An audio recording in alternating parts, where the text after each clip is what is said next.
Hi guys! Welcome. Collective reading tayo ngayon. So, tingnan natin kung kanino tong energy na mapipick up natin. Be open-minded po, hindi po halos lahat makaresonate. Thank you nga po pala sa mga nagsusubscribe, sa mga bumabalik. Maraming pong salamat. Give me the message for collective. Kaninong energy to? Give me the message for collective. Kaninong energy to?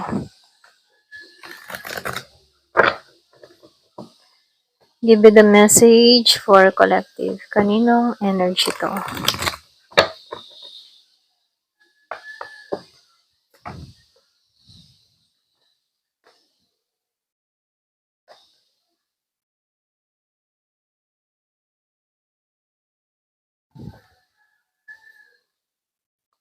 So, yung iba sa inyo, no, meron akong nakikita dito, nahihirapan sa sitwasyon. Merong mga gumugulo sa isipan mo kung kanino mang energy to, no. Meron akong nakikitang Gemini, merong Libra, Aquarius, malakas yung Gemini. Meron din ako nakikita magkadiling na Aries, Leo, and Sagittarius, okay? So, lumalabas dito, yung iba sa inyo, masakit yung nararanasan mo ngayon kung kanino mang energy to. Meron din ako nakikitang Virgo, Capricorn, Taurus. Wow, so huwag ka mag-alala. Sa bandang dulo, merong kaligayahang naghihintay sa'yo. Dito nga lamang, meron ka mga pinagdadaanan sa panahon ngayon.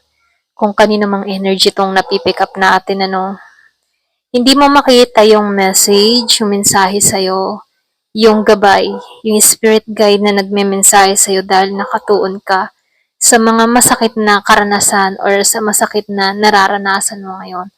Lumalabas dito, meron ditong tao na hindi makatulog, nai-stress siya, nababagabag.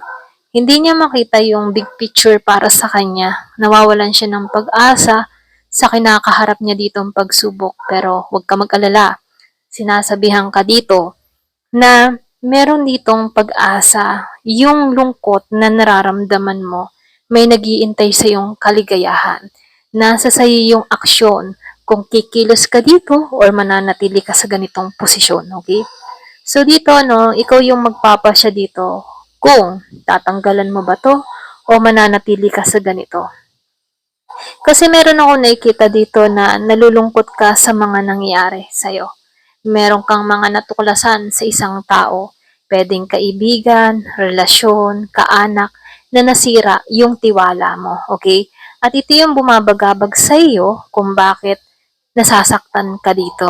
Okay? And then yung ba sa inyo, nakikitaan ko dito, malakas ay sa karelasyon. Meron ako nakikita ditong tukso, merong sumira, merong gumulo, or pwede rin sabihin, hindi siya naging patas sa'yo. Okay? Meron ako nakikitang kasinungalingan na ginawa. Ito lang nakikita ko kung meron kang kadiling na Gemini, pinanganak nung 6. Ito lang nakikita ko dito, no? So, dito, lumalabas dito na merong nasasaktan or pwede rin ikaw pinanganak ka ng 6, okay, na Gemini. So, meron lang ako nakikita dito nasaktan. Ayan. Merong niloko, sinaktan, dinaya. Ayan. Pero ganun pa man, dito, pinupush ka dito. Huwag kang manatili sa ganitong sitwasyon. Tinuturuan ka dito na bigyang kalinawan yung kaisipan mo na kaya mong malampasan tong mga pagsubok na kinakaharap mo na kung saan matatanggalan mo to, okay? Dito, andito ka pa lang sa stage na hindi mo makita kung paano, hindi mo pa natutulungan yung sarili mong alisan to kasi yung alaala ng taong ito, yun yung sumisiksik sa kaisipan mo, okay? So dito, tinuturoan ka dito na kailangan na tong alisan, kailangan na tong i-let go, kailangan na tong i-release, okay? Kaya lang dito, hindi ka pa makapag-desisyon kasi nakikitaan ko dito na nai-stuck ka pa sa alaala ng tao na to, okay? So dito, sa present moment, nakikitaan ko dito, wala kang makitang bagong simula. Takot ka sa pagbabago. Hindi mo alam kung meron pa bang naghihintay sa'yo. Kasi dito, para bang takot ka na sumubok muli, panibago na naman pakikisama, panibago na naman pakikisalamuha. So, lumalabas dito, takot ka na sa simula, okay? Takot ka nang makisama pa. Ito lang yung nakikita ko, no? Pero ganun pa man, sinasabihan ka dito, tanggalan mo yung ganung mindset, ano? Isipin mo na lamang na tinanggal tong mga tao na to para sa ikabubuti mo, okay? So dito, wala ka kasi pang lakas, wala ka pang lakas para alisan to. Nangingibabaw pa lang sa'yo yung mga negatibong mindset na pumapasok sa kaisipan mo na kung saan tinutulak ka dito sa malaking pagbabago. Dito, no, nakikitaan ko dito, kung hindi mo tutulungan yung sarili mo, hindi ka magkakaroon ng talino dito. Okay? Alam mo yun? So dito, no, nakikitaan ko dito, sarado yung kaisipan mo. Wala kang lakas pa. Hindi mo pa alam kung paano to ikat. Hindi mo pa makita yung big picture para sa sarili mo. Kasi nakatuon ka sa pagmamahal sa tao na to na kung saan binitray ka nito. Okay? So dito, no, binibigyan ka dito ng pansin or binibigyan ka dito ng pangunawa na lahat ng mga nararanasan mong ito ay kailangan mo ng alisan, okay? Kung ikaw ay yung tipo ng tao na hirap makamove on, hindi mo alam kung paano ba ito tanggalan, lagi na lang sumisiksik tong tao nito, hindi mo alam kung paano, may mga ganong kang tanong, paano ba, paano ko ito makakalimutan, bakit lagi itong pumapasok sa isipan ko? So ngayon, tinuturoan ka dito na maglibang ka. Kalimutan mo muna itong tao na to at pagtuunan mo yung sarili mo. Okay? Kasi dito nakikitaan ko dito sa gitnang pahina ng card na to, no? Lumalabas dito lahat naka-reverse. Okay? So dito, lumalabas dito wala ka pang lakas. Pwede ring sabihin, bago pa kasi yung pangyayari dito, kaya lahat ay sariwa pa. Sariwa pa yung sakit, sariwa pa yung alaala, kumbaga, andito ka pa lang sa stage na ninanamnam mo pa yung sakit ng nangyayari, ano? Sakit ng kahapon. So, andito ka pa sa dinadama mo pa. Okay? So, dito, nasa sa'yo yung decision dito kung mananatili ka sa ganitong sitwasyon or tutulungan mo yung sarili mong makamoving on dito. Okay? So, dito, no, lumalabas sa last part. Ayan, itataas ko lang, ano. So, dito, yung iba sa inyo, nakikitaan ko dito, napapabayaan mo rin yung iyong trabaho, dahil dito sa taong ito. So, dito, no, wag mo tong pagtuunan itong person mo. Wag mong sayangin yung iyong kayang gawin, okay? Kasi nakikitaan ko dito, talented ka, marami kang uh, kakayahan, okay? So, dun ka magtuon muna, no? Kasi yung iba sa inyo napapabayaan na yung trabaho dito, na kung saan yung kanyang pag-usad or yung kanyang kita dito ay bumababa. Kasi naapektuhan din yung katawan lalo-lalo na sa stress na nararamdaman mo. Okay? Wala kang makitang pag-asa, wala kang makitang ganong positibo, no? Dahil sa mga pain, ito yung sumasaklaw sa'yo or sumasakop sa'yo kung bakit hindi mo makita yung bagong hope para sa sarili mo. Yung iba sa inyo, nakikitaan ko dito, no? Hindi ka pa kumikilos, hindi ka pa humahakbang.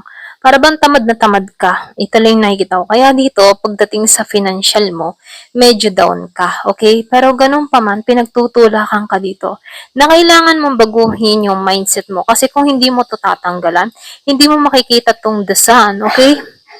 Nasa sa'yo yung decision dito. Ito lang yung minsaya, no? Kailangan mong alisan tong mga nangyayaring ito para makita mo yung liwanag, para makita mo yung pag-asa, para makita mo yung bagong saya na naghihintay sa'yo. Ito yung naghihintay sa'yo. Kung makikita mo sa Nine of Swords, ayan. Sa unang pahina, no, at nagtapos sa huling pahina, okay? So, dito sa unang pahina, ano, sumisilaw yung liwanag, pero hindi ka nakatingin sa liwanag. Nakatingin ka sa mga masasakit na nararanasan mo sa nakaraan. Pero ganun pa man, ano, sa last page, ito na yung dito ka patungo sa dasan. Ito yung ipagkakalob sa'yo. Masayang pamilya, kontento, sama-sama, okay? So, dito na binibigyan ka ng talino na huwag kang makagpuon. Huwag kang magtuon dito sa masakit na pangyayari. So, meron ditong message na ipinagkakalob sa'yo. Dito ka papunta sa dasan, okay? Magiging masaya ka, walang hanggang saya. Na kung saan dito sa unang pahina, sobrang lungkot mo, wala kang kadamay, nag-iisa ka. wala kang masabihan ng iyong problema, hindi mo alam kung paano ba aayusin 'to, hindi mo alam kung paano ba, okay? So dito binibigyan ka dito ng katatagan, lakas ng loob, na kaya mong tanggalan 'to, kaya mo 'tong lampasan 'tong mga pagsubok na ito, dahil ito ay ang ipagkakalob sa'yo, ang The Sun, okay? So tingnan natin dito kung ano pa yung mga mensahe sa'yo.